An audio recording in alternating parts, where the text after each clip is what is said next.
Hi everyone, this is Dr. K. Amoda, Associate Professor, Department of Physics. In this video, I am going to discuss about two important concepts. First one is the Young's modulus by non-uniform bending, its theory and its experiment. And next one is I-shaped girders and its applications. Before we go into detail, let us first discuss what is meant by non-uniform bending. If the beam is loaded at the midpoint, then the depression produced will not form an arc of a circle. This is called as non-uniform bending.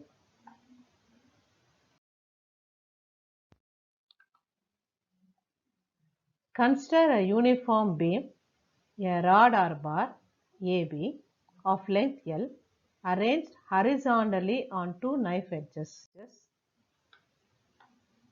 K1 and K2 near the ends A and B as shown in the figure, and a load W is added at the midpoint E of the beam AB.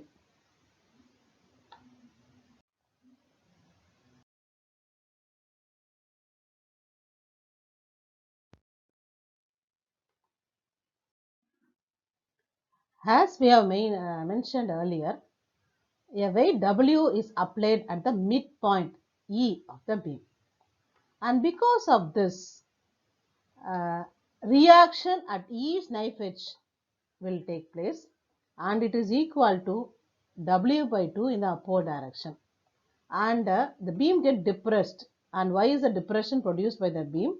At the midpoint. Okay. Now in this case, when a beam is loaded in the middle and due to non-uniform bending, the beam is considered to be equivalent to two single inverted cantilevers fixed at each length L by 2 and each loaded at K1 and K2 with a weight of W by 2.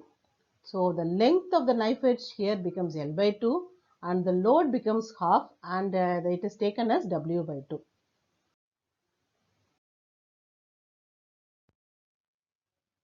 We know in the case of cantilever of length L and W load, the depression produced will be equal to Y is equal to WL cube by 3Ig by capital Y, where capital Y is the Young's modulus of the material. I am going to call this as some expression number 1. Let this be expression number 1. Okay.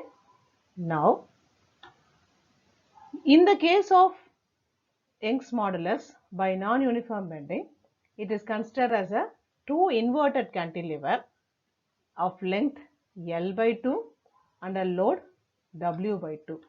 So when you substitute these two values in the above expression, we get the depression to be Y is equal to W by 2 into L by 2 the whole cube by 3 Ig into capital Y.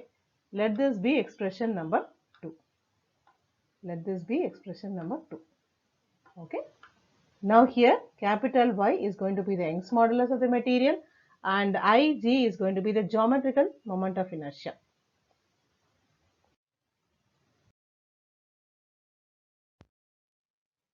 On simplifying the equation 2, we get Y, small y is equal to WL cube by 48 into Ig into capital Y.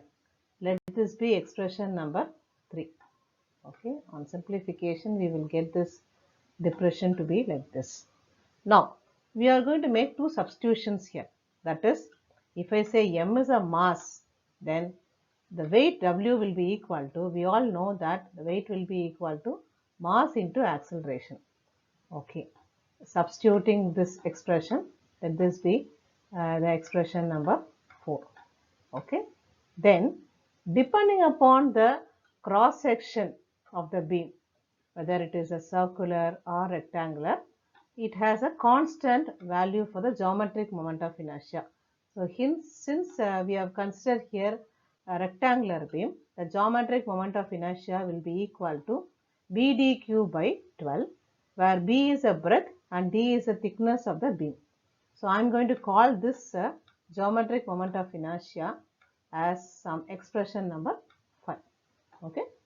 Now we are going to substitute this 4 and 5 in the above expression 3, and let us see what happens.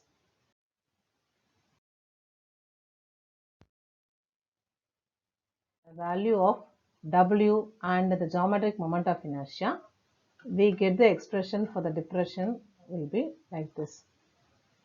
Let this be expression number 6. Okay. Let this be expression number 6. On further simplification, we are able to express in two ways. One in terms of small y, another in terms of Young's modulus. Okay. So small y, the depression will be equal to, on simplification we get capital M G L cube by 4B D cube into capital Y. In the same manner, if you want to find out the Young's modulus, we can bring the depression to the denominator and we'll write as capital Y is equal to mgl cube by 4b d cube y. Now from the above equation, we are able to determine the Young's modulus of the material. Let this be expression. So I am going to call this as some, this is an important expression. So I am going to call this as some expression number 7.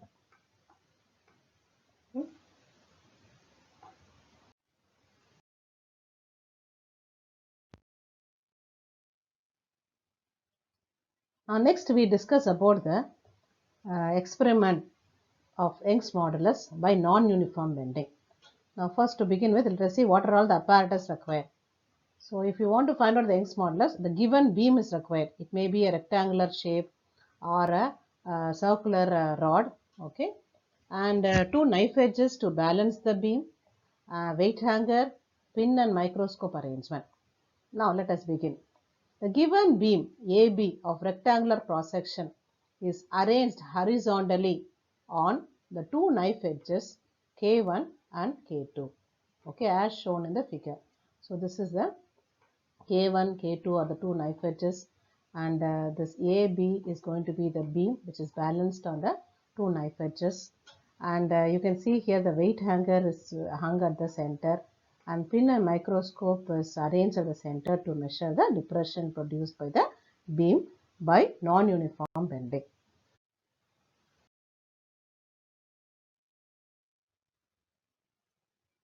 A weight hanger is suspended at the center, and at the midpoint of the beam, a pin is vertically fixed. Okay. Microscope is used to focus the tip of the pin. The initial reading on the vertical scale of the microscope is taken when a load W is added. A suitable mass W is added to the weight hanger, and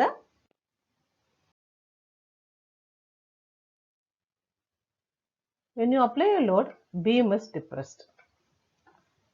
The crosswire is adjusted to make it coincide with the tip of the pin. Now the reading of the microscope is noted. The depression corresponding to the mass M is found.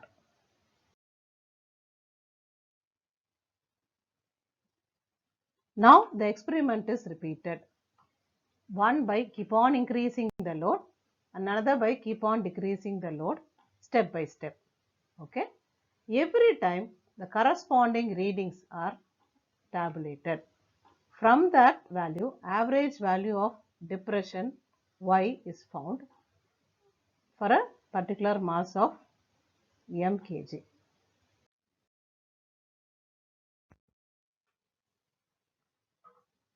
Load is varied in terms of 50 gram. To begin with, W plus 50, so on up to W plus 250. Every time when you keep on increasing the load, microscope reading is noted. That is, we will note the MSR, VSE and the total reading. MSR, main scale reading, and the Vernier scale coincidence, and by which we find the total reading TR. Okay. Now next case 2, we keep on decreasing the load, and in the same manner main scale reading, Vernier scale coincidence and total reading are noted.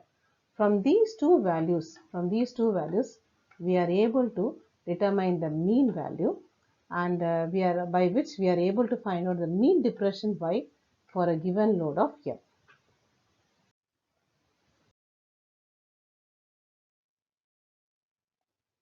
Let me first rewrite this expression.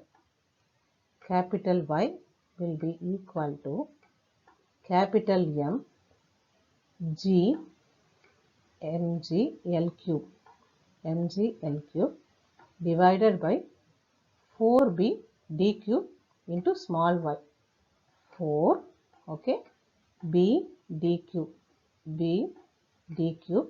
into small y. Okay.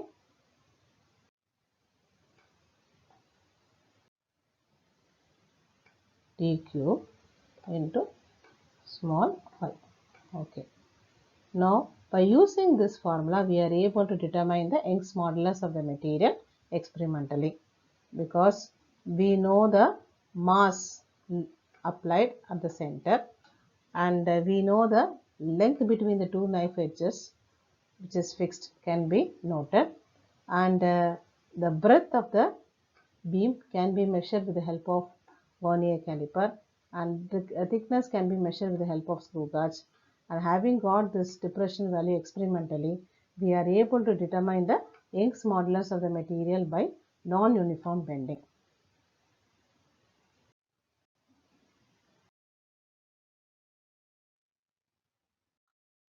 We are going to discuss what are all its advantages, why the shape I is given, etc. And what are its. See now what is meant by I-shaped girder.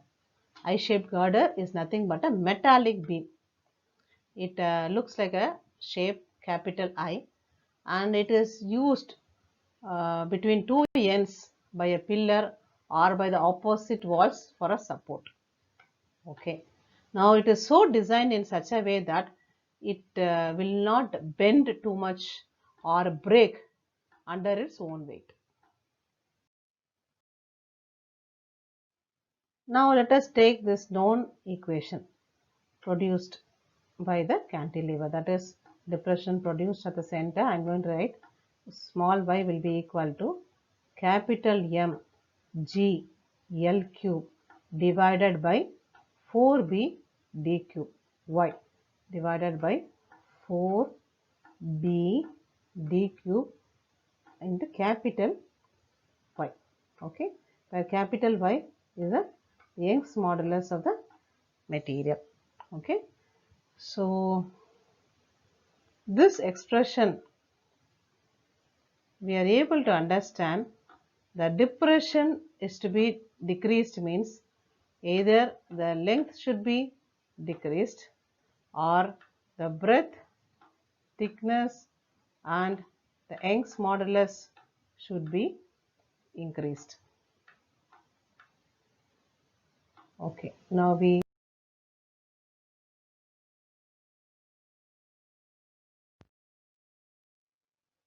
as I have discussed now, in order to reduce the bending of the given beam due to loading, Young's modulus of the material should be large, or otherwise the breadth and thickness of the beam must be large.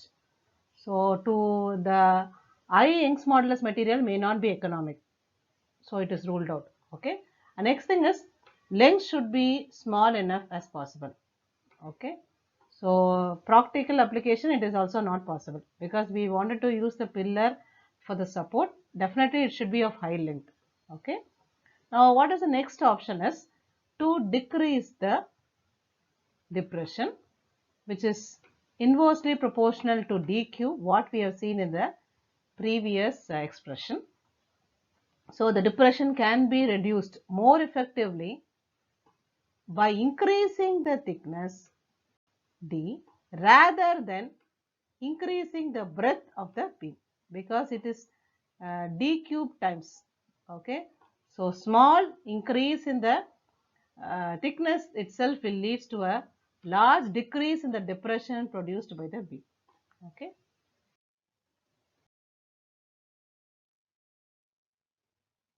We have seen in the expression that in order to decrease the depression produced by the cantilever when it is used for a support, it is enough to increase the thickness.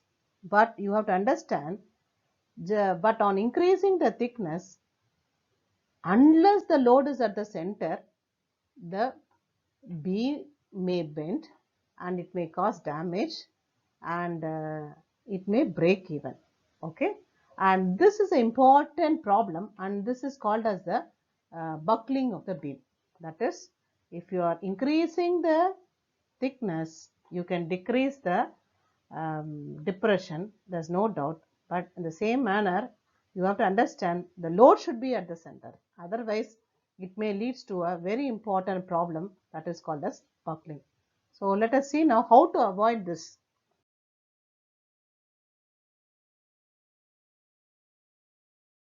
Now let us see now how to prevent buckling. Okay, in order to avoid buckling, we should have a large load bearing surface. Okay, so the I-shaped girder or the beam is designed in such a way that to have a large thickness to decrease the bending or minimize the bending, and also it should have a large load bearing surfaces to prevent buckling in the case of beam when it is heavy loaded. And this is being satisfied by the shape I-shaped girder. Okay, so you can see now here the extra material is being removed. Okay, and it is being tapered in the middle, and it takes the shape of I. So because of this, you can see that not only the thickness is increased, but also it is provided with a large load bearing surfaces at the top and bottom in order to withstand the heavy loading. This is being used.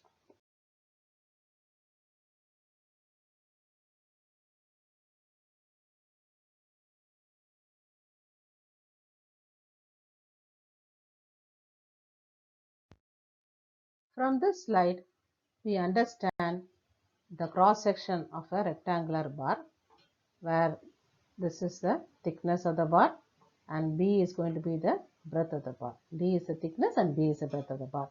Okay. Now when the thickness is increased to a greater extent, you can see that due to heavy loading, buckling takes place in the case of a bar. Okay. Now in order to avoid this, I-shaped cross-sectional bar is being used.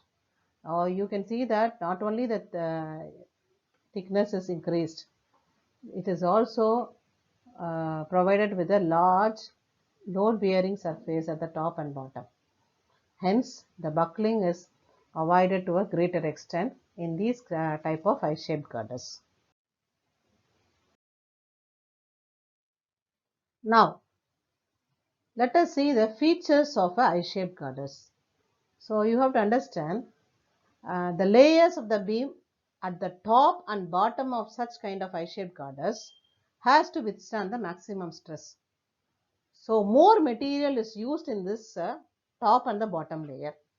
Whereas when you take the middle layer, the stress around the neutral surface or the layer is very small.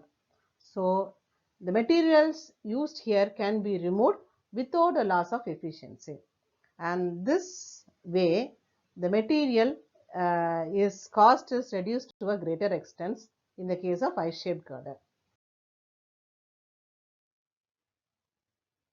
In the case of I-shaped girders, iron girders are being widely used in buildings, and it can be easily made in the shape of I-shape. And this type of cross section provides high bending moment, and lot of material is being saved by taking the shape of I.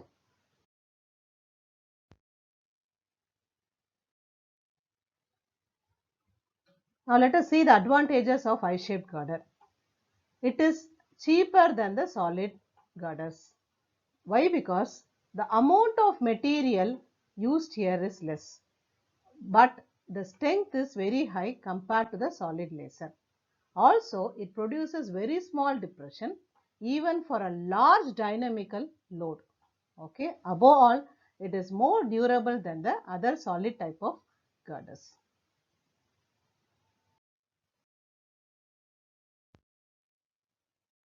Now let us see the applications of a I-shaped girders.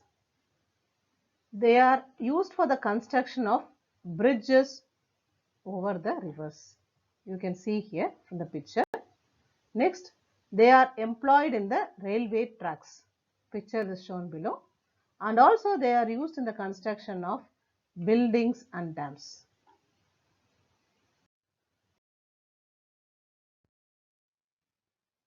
So from this slide, we can understand the different types of beams which are used for supporting the heavy loads. And it is being classified based on their cross section, based on the geometry, based on the equilibrium, and based on the material it is used. So to name few, based on the cross section, it is being classified into I beam, T beam, and C beam. You can see that in the picture, I beam, C beam, and a T beam. And based on the geometry, it is being classified as a straight beam, curved beam, and the tapered beam. So I-shaped girders is the tapered beam geometry. Okay. According to the equilibrium, statistically determinate the beam and statistically indeterminate beam. There are two types are there. Now according to the material, based on the material used for the construction of this beams, it is being classified as a timber beam, steel beam, and the concrete beam.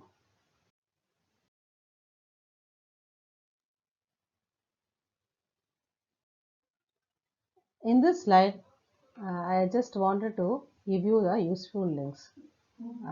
Elasticity, any doubt can be cleared with the help of the link provided. Similarly, cantilever, Young's modulus uniform bending, and also the bending of beam for your reference. Thank you one and all for your patient listening. Kindly subscribe the channel.